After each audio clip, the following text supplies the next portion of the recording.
Welcome to BNEWS Weekly. I'm Phil Gallagher, along with BNEWS reporters Tad Stefanak, Robert Paris, and Chris Flaherty.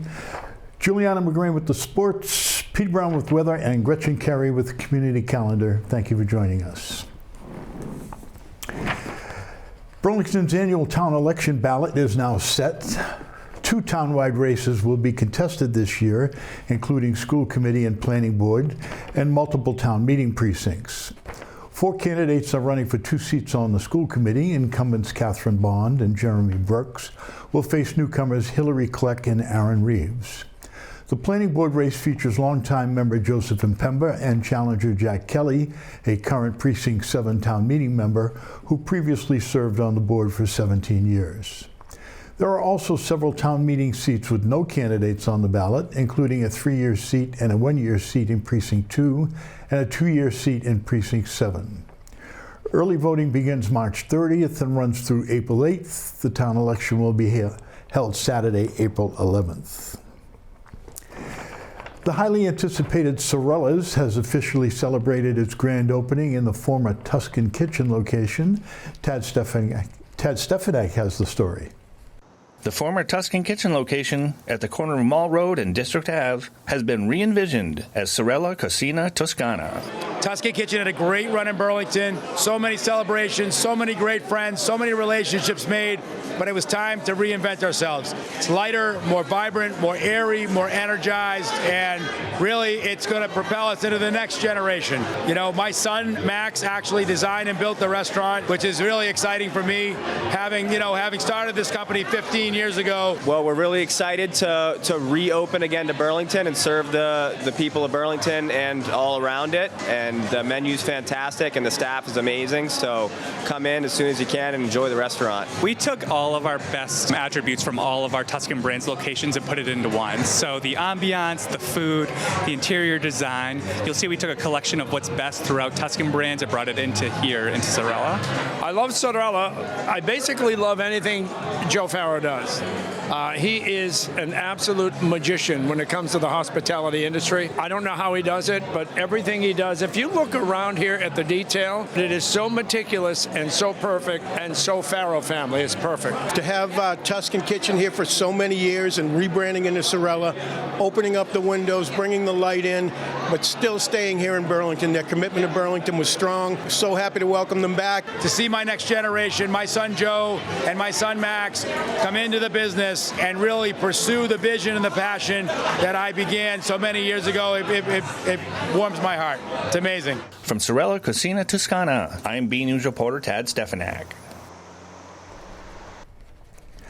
Dine Out Boston returns Sunday, February 22nd.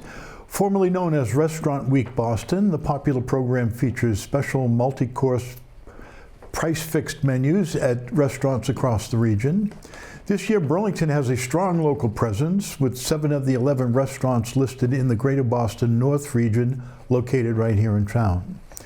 Participating restaurants will offer lunch and dinner options designed to showcase their best dishes. You can find details on their special menus on our website. The program runs through March 7th. Reservations are not required, but they are strongly encouraged. The Burlington School Committee approved several student and family surveys during its recent meeting. The surveys are designed to support academic planning and gather feedback from students, families, and staff. Among those approved were career and post-secondary planning tools for Burlington High School students, a student interest form to help match students with faculty advisors, and a school-wide grading policy feedback survey. Members also approved an anonymous survey to support early college, career, and technical education grant applications. All student surveys will follow the district's opt-out process. All votes taken that evening passed unanimously to 3-0, with Vice Chair Catherine Bond and Committee Member Christine Monaco not present. Edwick Irick Hastings, a longtime Burlington resident, former BCAT board member, and a dedicated community volunteer, passed away on February 5th at the age of 90. Ed served many years on the town's Conservation Committee and the BCAT Board of Directors, and following his retirement volunteered throughout the community, including at local elections and with the Burlington Police Department. In 2006, he was honored with BCAT's first ever Lifetime Achievement Award in recognition of his years of service. We take a look back at that moment in this week's BNEWS archive.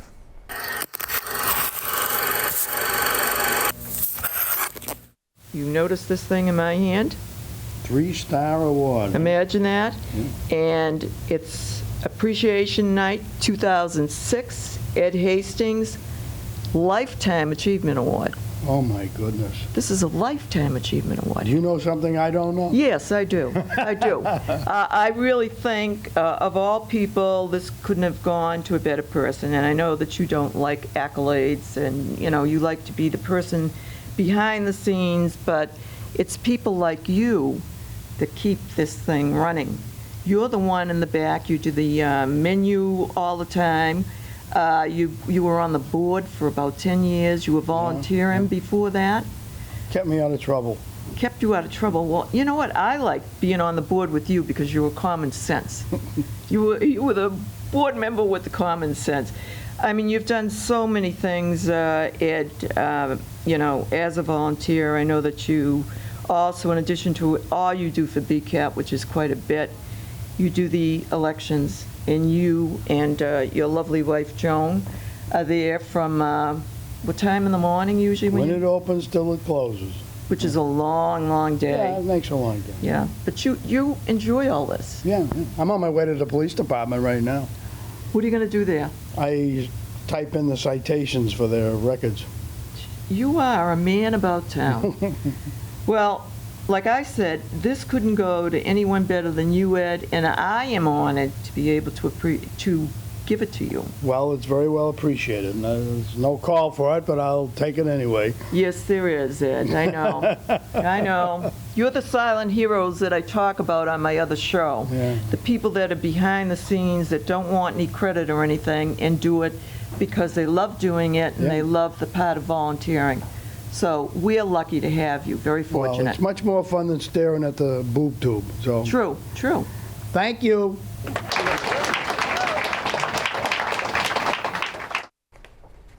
The Burlington Players opened their winter production of Ada and the Engine tonight. Robert Paris visited the Playhouse for a preview of the show. The Burlington Players are bringing imagination and innovation to the stage with their winter production of Ada and the Engine by Lauren Gunderson. Ada and the Engine is about Ada Lovelace, who lived in the early 1800s. She was Lord Byron's daughter, but she was actually raised as a mathematician, and her mother was also a mathematician. She was very, very interested in Charles Babbage and the machines that he was proposing to build. And she wrote papers about the machines that he was building, and we didn't know about them for a long time, and so that they've more recently come to light. And this show talks a little bit about the information we found out about her through history, dramatized, of course, because as you do, it's a play. But it tells us a little bit about what she was interested in and what she wrote and how she was a mathematician back then. I caught up with members of the cast to talk about the characters they're bringing to life and what makes this production so special. I'm playing Ada Lovelace in Ada and the Engine here at Burlington Players. Ada is a strong, funny, brilliant woman who really just wants to find her place in the world through the math and the music that she loves so deeply, and that's what the play's about. So it's been great fun. So I'm playing Charles Babbage, who was a real person. He invented this thing called the analytical engine. Drew up these massively complicated designs for it. It was never built. The really interesting thing about that invention is that it essentially anticipated the modern computer design. And a lot of the things that are in his design for the analytical engine are a mechanical version of our modern day electronic computers. Had this thing been built, it probably would have had about the same amount of computing power as your toaster today. But still, it was very ambitious for its time. Performances run February 20th through March 7th at the Park Playhouse. For tickets and show details, visit burlingtonplayers.com. If the people who walked away from this production realized that, first of all, women have been a part of STEM much longer than we've been writing it down. Second, that math and music are deeply intertwined, and that they are both expressions of humanity. From the Park Playhouse, I'm Robert Paris for BNews Weekly. Some of my money, please. Good Lord, your mother wouldn't hear of such a thing. Every year, Burlington High School students have their artwork featured alongside neighboring communities in the Regional High School Art Show at the Lexington Arts and Crafts Society. BNews reporter Chris Flaherty caught up with some of the artists whose work is on display at this year's show. The tradition continues as the work of Burlington High School artists is now on display at the Lexington Arts and Crafts Society's annual Regional High School Art Show. BNews caught up with these young artists during their Studio Art Honors AP course, led by Visual Arts Director George Rakovich. I'm super proud to have my art on display. There aren't a lot of opportunities, I would say, as a high schooler to showcase your art outside of town. So this gives us the opportunity to not only look at art from other towns, but also to share our art with students from all across the state. Recently, I've been doing a lot of still lifes. I look at objects and I copy them, and I add some of my own personal style through color. I typically like drawing objects, I would say, and we're also doing figure drawing, so I would say people are also something I enjoy. What inspires me is a lot of big pieces of like battles, scenes, monsters, creatures, and characters. It's just kind of my thing, and I've been obsessed with that since I was a little kid. It's just all these like big muscles, big teeth, big claws, big just booms, explosions. It's what fuels my imagination. It's something that I'm really proud of. My parents went last night, and my mom actually started crying when she saw the drawing I did of the doll I had as a kid, because like that was something she got for me, and like she didn't know that I still had it and stuff. And I felt very like happy and proud almost that my mom saw that and like had that sort of emotional reaction. Right now, I'm really going through a phase where like my life is changing and stuff very fast, and so I'm really reflecting back on like my childhood and my identity and making art that connects to that and stuff. I'm really focusing on a lot of themes of nostalgia. This is a great class. I'm lucky to have these particular folks 4 years. They've learned a lot in that time, and they're really focused. And 3 of the 4 are going into art school, and 1 I think will be studying film or media. So they're going into the creative fields, and I think they're pretty happy with the knowledge that they gained here. Artwork from Burlington High School students will be on display at LexArt through February 22nd. Until next time, this is Chris Flaherty for BNews Weekly. A messy week of weather could be ahead with a mix of conditions in the forecast. We'll check in with Gretchen Carey for the community calendar, followed by meteorologist Peter Brown with your full BNews weather report. Hey everyone, I'm Gretchen Carey, and this is your community calendar. On February 25th at 7 p.m., the Burlington Garden Club will be having a Zoom event called The Magic of Hummingbirds and How to Attract Them. For more information and to register, go to the following website. On February 26th, Fogo de Chao will be having a Carnival Celebration Bar event. For more information and to get a reservation, go to the following website. On February 28th, from 10:30 to 11 a.m., the Burlington Public Library will be having a family concert with Mara and Matoko. No registration is required.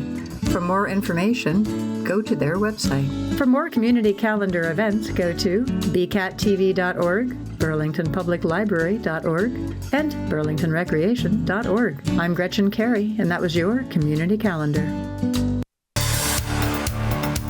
Well, everyone, this is Peter Brown with Look at Your Weather for the next 7 days. Here we are heading into the last week of February. That is also the last week of meteorological winter. Yes, we have gotten to that point in the year where meteorological spring is now only a few days away. However, before we get too excited about spring showing up and then astronomical spring showing up in a few weeks, we have quite a bit of winter weather, unfortunately, here to get through in the Burlington area. So as we go ahead, let's take a look at those 7 days of weather coming up, and there really isn't much good to say. If you are a fan of warm weather, this is definitely not going to be the week for you. Yes, that is true. Only Tuesday and Wednesday, those are the only 2 days next work week that I think we're going to really be seeing any appreciable amounts of sun and temperatures above freezing.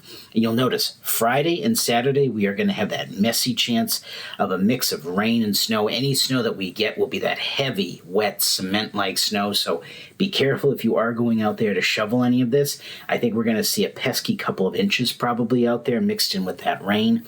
Same thing again, of course, going into most of the day, I think, on Saturday. Not as heavy on Saturday as it's going to be Friday night into early Saturday morning.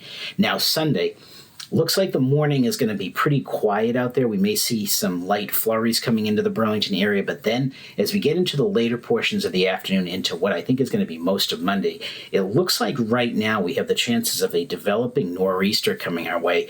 Too early really to tell how much snow we're going to be getting, but it's definitely not going to be that light, fluffy snow like we saw in January. It looks like it's going to be much more in terms of a pasty, cement-like snow, and there could be a good amount of it with a good amount of wind here. So stay tuned to all of your local weather channels just to make sure that you stay up to date on their forecast, but it definitely looks like it's going to be very messy as you're heading back to school and work next Monday. Then, again, sun comes out on Tuesday and Wednesday, gives us a pretty nice midweek before we see a chance of maybe some scattered rain and snow making its way back into the picture as we get in towards Thursday.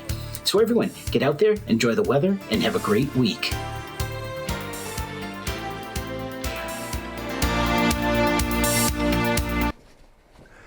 The regular season has officially come to a close, and we're taking a look at how Burlington teams finished heading into the postseason. Here's our resident artist, Juliana McGrain, with this week's BNEWS Sports Report. Hey everyone, I'm Juliana McGrain with this week's Sports Report. The regular season for both boys and girls basketball ended on a high note. Both teams extended their winning streak. Let's go to the highlights. On senior night at BHS, the Watertown Raiders came to town for a doubleheader with the basketball teams. In the boys' game, Burlington and Watertown were tied 14 apiece after one quarter. The Raiders carried a 38-31 lead into halftime, but the Devils regrouped in the second half and pulled away for a 68-54 victory. Then it was the girls' turn. Burlington controlled much of the first half before Watertown was ahead by 36-35. The Devils responded down the stretch and held on for a 51-46 win. Athletes from the team were recognized by the Middlesex League as All-Stars. We'll also feature several of these standouts in an upcoming Red Devils Shoutout, including Maddie Gray, who was named Middlesex League MVP. With the regular season wrapped up, the boys finished on top with a 17-3 record, with the Stoneham Spartans in second and Melrose Redhawks in third. The girls finished second with Watertown on top and the Wilmington Wildcats in third. Both teams had a non-league tournament over school break. The girls' team went to compete in the Spartan Classic on Valentine's Day and President's Day in Lynn. In the first round, they lost to Central Catholic Raiders 70-34. In the consolation round, they lost 53-39 against the Acton Boxborough Revolution. Senior Ava Sakari had a career high of 23 points, while sophomore Zara Achi had 6. The two losses in the tournament impacted seeding for the upcoming postseason, moving their record to 11-9. The boys competed in the Lexington basketball tournament on the 16th and 18th. In the first round, they defeated Westford Academy Ghosts in a blowout of 71-38. Senior Maddie Gray had 23 points, junior Leon Siscondi had 11, and senior Charlie Poehler had 11 as well. They lost by 10 in the second round, 60-50 against the Lexington Minutemen. Gray had 21 points, and Poehler had 11. The loss in the Lexington tournament will impact their seeding for the upcoming postseason tournament, making this their third loss of the year at 17-3. On the ice, the girls' hockey team won their 5th game of the season in a 4-0 shutout on the road against the Stoneham Spartans. Junior Emma Steiner had 2 goals. Freshman Sophia Cleary and junior Shayla Koser each had 1. In the Middlesex League Freedom Division standings, the girls came in third at 5-13 record, with the Wakefield Warriors on top and the Melrose Redhawks in second. The boys lost on the road last weekend to the Stoneham Spartans 5-3. Sophomore Michael Bannister scored his first career goal. Senior Giacomo Bernardelli scored an additional 2 goals. The boys have already cinched the Freedom Division with a 5-1 record. The Stoneham Spartans are in second and the Wilmington Wildcats are in third. Now to the non-league tournaments. The girls competed in the lobster tournament where they lost 3-1 against the Falmouth Clippers. Junior Shayla Koser scored the lone goal. The boys were home hosting the annual Ed Cahoon tournament, and we were there for the event. The Ed Cahoon tournament took place at the Ice Palace, where the Devils opened play against the Framingham Flyers. Framingham jumped out to a 3-0 lead in the first period. Burlington got on the board in the second, and then made things interesting in the third with 3 more goals. But the comeback effort fell short, 6-4. In the consolation round, the Devils bounced back in a big way, shutting out Medford 6-0. Goals came from Ryan McWhinney, Jordan Gadamu with his first career goal, Nick Tulipano, James Gordon with 2, and Ryan McElroy. All the tournaments will affect the postseason seedings for the hockey and basketball. For the latest list, go to the MIAA website. Both the girls and boys indoor track teams competed at the Division III Championship on the 12th. The girls 4x400 relay team placed 4th with a time of 4 minutes and 17 seconds. Junior Ava Eldridge finished 7th in the 2-mile, clocking in at a personal record of 2 minutes and 8 seconds. For the boys, Junior Perkins Augustin took the 2nd in the shot put with a personal record throw of 50 feet and 5 inches. Junior Shane Sheehan added a 3rd place finish in the shot put at 20 feet and 9 inches. For the full results and more highlights, visit our website. The Burlington Red Devils wrestling team finished 6 out of 13 teams at the Division II North Sectionals last weekend. Sophomore Matt Schwartzman captured the 106-point sectional title, becoming the program's first sectional champion since 2022. He pinned his first 3 opponents in the opening period, then earned a finals victory over Cuzo Ruggiero over the Reading Rockets to secure the championship. At 165 pounds, Cameron Bunnell advanced to the finals before finishing as the runner-up in a tight 6-5 double overtime match.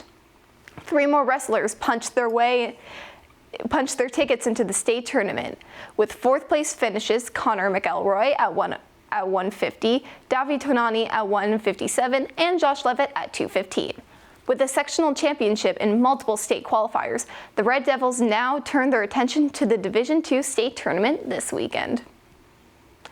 Burlington swimmer and junior Shea Woodbury capped off his 2025-2026 swim season by adding another milestone in the state championship meet.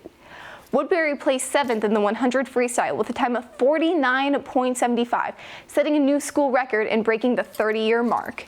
He also finished 6th in the backstroke with 55.18. Woodbury caps off the season with multiple school records and another strong performance on the state stage.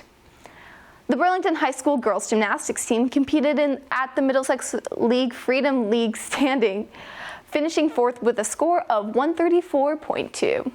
Honolulu led the Devils with a 9.1 on vault, 8.8 on bars, and 9.3 on floor exercise. Uvethi Kanan added 8.8 on the balance beam. Lee and Kanan both qualified for sectionals with their performances and will compete at the sectionals meet at Algonquin Regional High School on February 21st.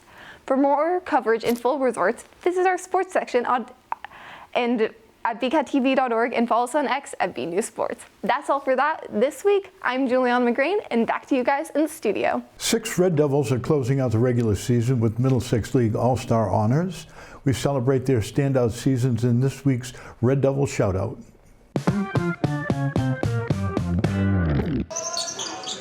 The Middlesex League has recognized Burlington basketball in a big way. 6 Red Devils earned League All-Star honors after standout seasons that helped power both programs this winter. For the girls, senior Ava Sakari, junior Aaron Riley, and sophomore Zara Ochi were named All-Stars, a reflection of their leadership and consistency on the court. Ava Sakari's at the top of it. You know, she's just, from the moment I got the job, you know, we had that meeting with potential candidates. She was the first one in the room. She just gives you everything she's got all the time. Erin, who's a junior captain for us this year, did a really nice job last year as a sophomore. We're expecting big things from her. She's going to be one of the kids that we kind of lean on. Our sophomore, you know, Zara Ochi, she could be a beast. She's a real force. She's a big kid with great hands, has a knack to go get the ball off the glass, strong, and competitive, wants to do well. Back in late January, the team went on a 6-game winning streak that helped propel them into the postseason tournament, finishing the regular season with an 11-9 record. Seniors Charlie Poehler, Cole Shannon, and Matt Gray also earned league recognition for the boys program after delivering night in and night out. Cole would be his ability to control the game with his ball handling, amazing ball handler, just and an amazing leader. He he'll run through a wall for you. Charlie, obviously Charlie came in as a transfer. Thank God he did. He's a student of the game too. He came in here knowing a lot. I didn't have to coach him a ton. He had very high IQ. His ability to grow as a defender this year has been special. Gray was also named MVP honors. We will have more on him in a future shoutout. The boys finished 17-3, highlighted by a 13-game winning streak in early January. 6 players, 2 teams, 1 strong showing for Burlington basketball. This is the Red Devil Shoutout. Our photo of the week was sent in by Alita Charbonneau. Alita captured this humorous take on the hassle of snow removal outside of the New England Chocolate Company. Great eye, Alita. Thank you for sharing.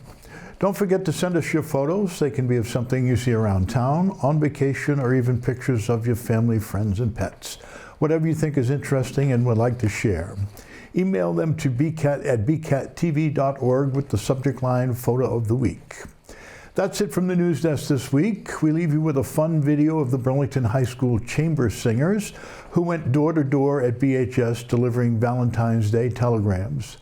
The group spread plenty of love, raised $350, and donated the proceeds to People Helping People. Enjoy. Have a great week. Thank you for joining us.